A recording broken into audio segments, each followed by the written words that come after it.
Assalamualaikum warahmatullahi wabarakatuh. Alhamdulillahi rabbil alamin, wabihi nasta'inu wa ala umurid dunya waddin, wassalatu wassalamu ala asrafil anbiya'i wal mursalin, sayyidina Muhammadin wa ala alihi wa sahbihi wattabi'in ajma'in, amma ba'du. Hadirin yang dirahmati Allah, Dewan Hakim yang arif dan bijaksana, yang saya hormati dan Allah muliakan, saudaraku seiman dan setakwa, mudah-mudahan selalu dirahmati Allah Subhanahu wa ta'ala. Amin ya rabbal alamin. Saudaraku, perlu kita ketahui bahwasannya keberagaman adalah salah satu anugerah dari Allah Subhanahu wa ta'ala yang Maha Rahman. Sejak dulu, baginda Rasulullah SAW telah mengajarkan kepada kita bagaimana menyikapi keberagaman. Adanya piagam Madinah dan perjanjian Hudaibiyah adalah salah satu bukti sikap Rasulullah SAW dalam menerima segala bentuk keberagaman di tanah Madinah dan tanah Makkah pada masa itu.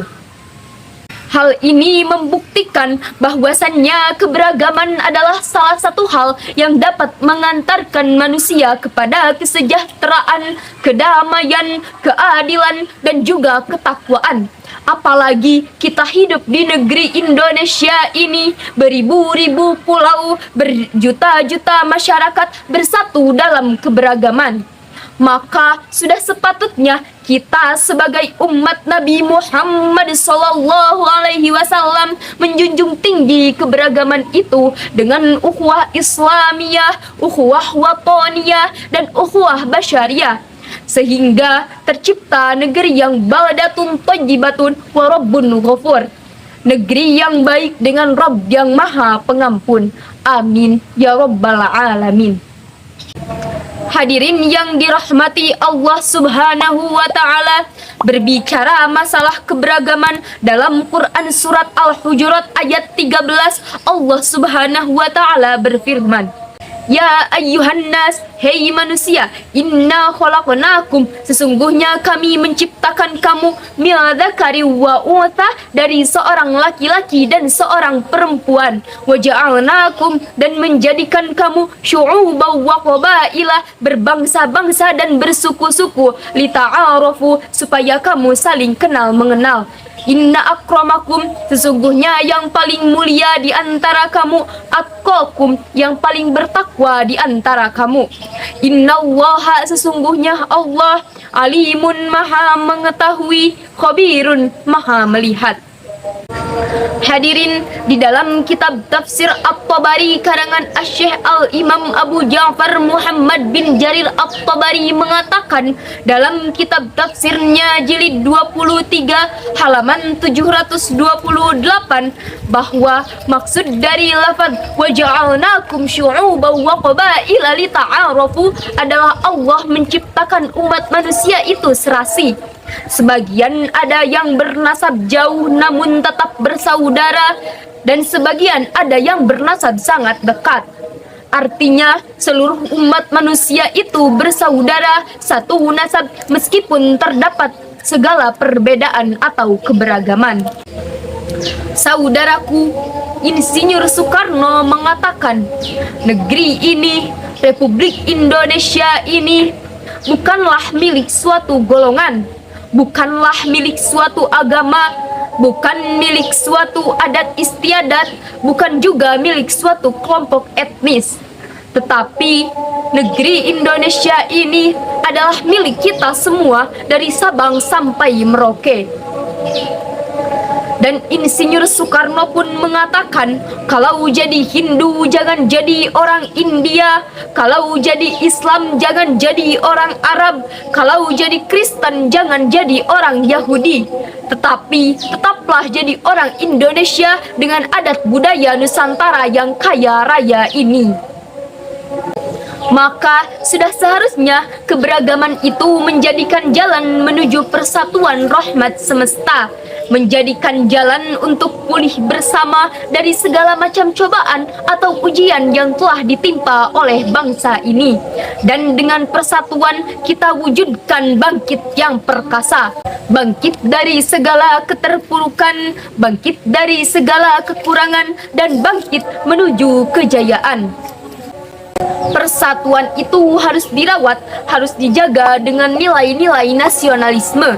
Yang pertama, dengan cinta tanah air. Mengapa harus dengan cinta tanah air?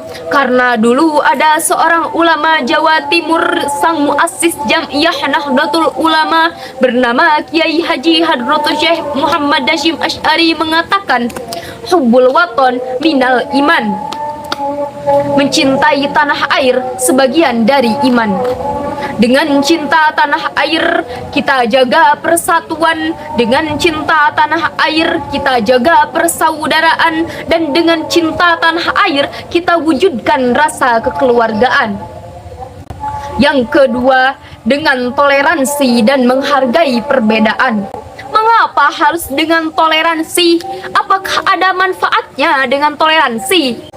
Jelas, jawabannya ada dalam sebuah hadis yang diriwayatkan oleh Imam Ahmad.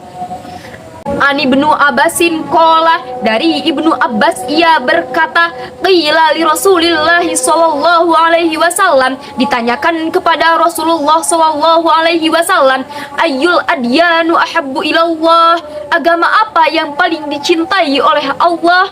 Qala, maka beliau berkata, al-hanifiyatus samhah, yang lurus lagi toleran.